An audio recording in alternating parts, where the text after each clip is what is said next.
Welcome, Lobo fans, to Inside the Lines with Coach Heather Dyche. I'm Kurt Esser. Coach, thanks for letting me tag along this weekend. It was a great trip up to Colorado Springs. Yeah, we enjoyed having you. You're a good luck charm, Kurt. Well, I don't know if I'm a good luck charm because you guys have had an amazing year on the road, at least in conference. What do you attribute that to?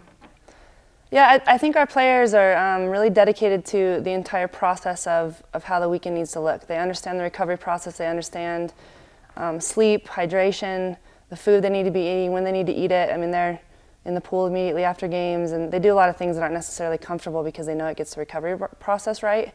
And so I think because of that, they've just kind of got this hard-nosed, on-the-road mentality. Like they know we're there to win, and they've done a great job. So.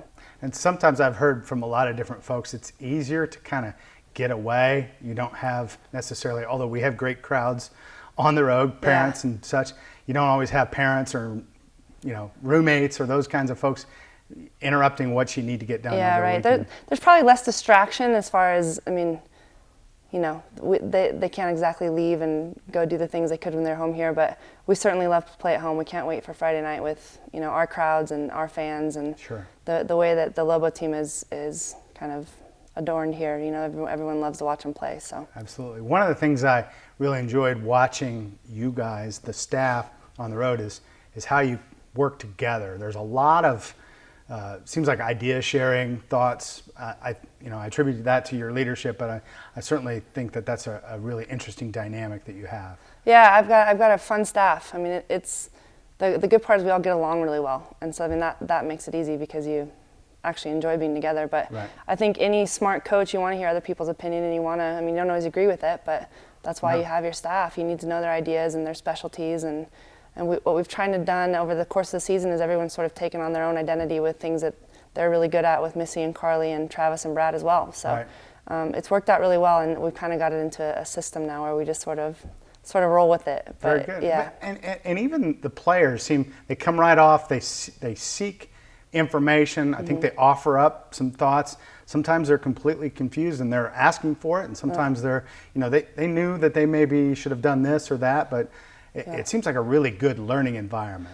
That's what it should be. I mean, that's our job, is to teach. I mean, I know we're called coaches, but I think our job is to teach the game. And so what we told the players, one of the things they can expect from us is anytime they come off, they'll get specific information on things that we think they're doing well, things that they need to improve, and then sometimes those are tactical ideas on things that we need to work on as a team or as a unit. So we've tried to honor that all year. Sometimes it's just they need a breather, but we let them know that too, so it's not a guessing game. Right.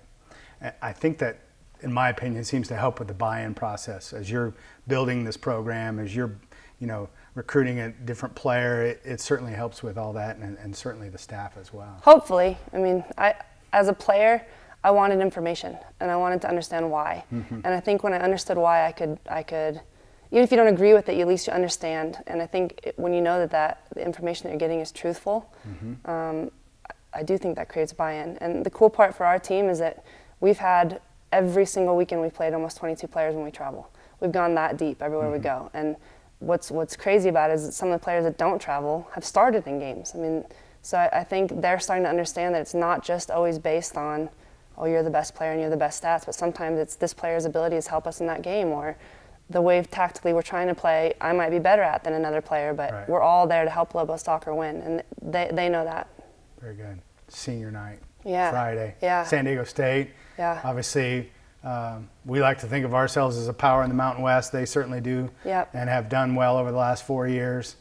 Senior night as well. What kind of emotions are going in all this? And I know it's early in the week, but what's going on in there? And certainly then what do you expect from San Diego State? Yeah, it's the whole night's going to be, I think, a pretty special night. I think there's going to be a ton of people there.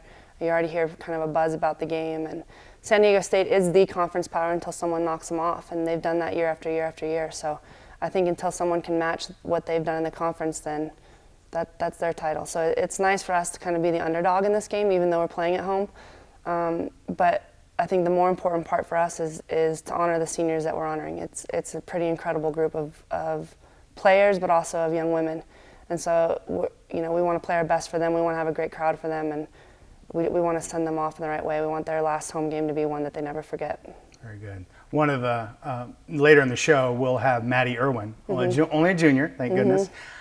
What do you think about Maddie? What's she add to the team, your Yeah, program? I think Maddie's one of our best players, truthfully. I think we go as far as Maddie takes us sometimes. I mean, she's unbelievably technical on the ball. Her first touch is, there's times where we just look at each other as staff like, how did she do that? I don't know. I wish I taught her. But she's a team first player. Everything she does is so that Lobo soccer wins. She's unbelievable in the air. She had a shot this weekend that would have made ESPN had it gone in, but it hit the upper V. So Maddie's a pretty special player, and she's a player that will certainly be a big part of what we do going forward, and has helped us this year. I mean, we've got some stats this year that are really cool for the program. And that's the first time we've beaten Colorado College since 1997. So that was a big win for us. And to go undefeated on the road and some of those are all things that are because of this senior group. And I think their legacy has been passed down to players like Maddie. They know what to expect. Very good. Well, thank you very much for coming on. Good luck on Friday night. And right after this, Lobo fans, we'll be back with junior midfielder Maddie Irwin. Welcome back, Lobo fans, and welcome Lobo midfielder Maddie Irwin. Thank you for having me. I got to travel with the team this weekend. It's pretty nice to see how you guys interact and how things go on the road. And Yeah. I was impressed. You don't have to chuckle on that one. But what was more impressive was in the first half, you let rip a shot that hit off the crossbar. Yes. And the official, the AR, turned it to us on the bench and said, wow, that was pretty amazing. Yeah. All season, Heather and the coaches have been telling me to let my shots go. In practice, it seems to be easy for me to just, but always in the game, it's a little more pressure, a little more stressful. I'm always like, oh, this person could probably score a little bit more.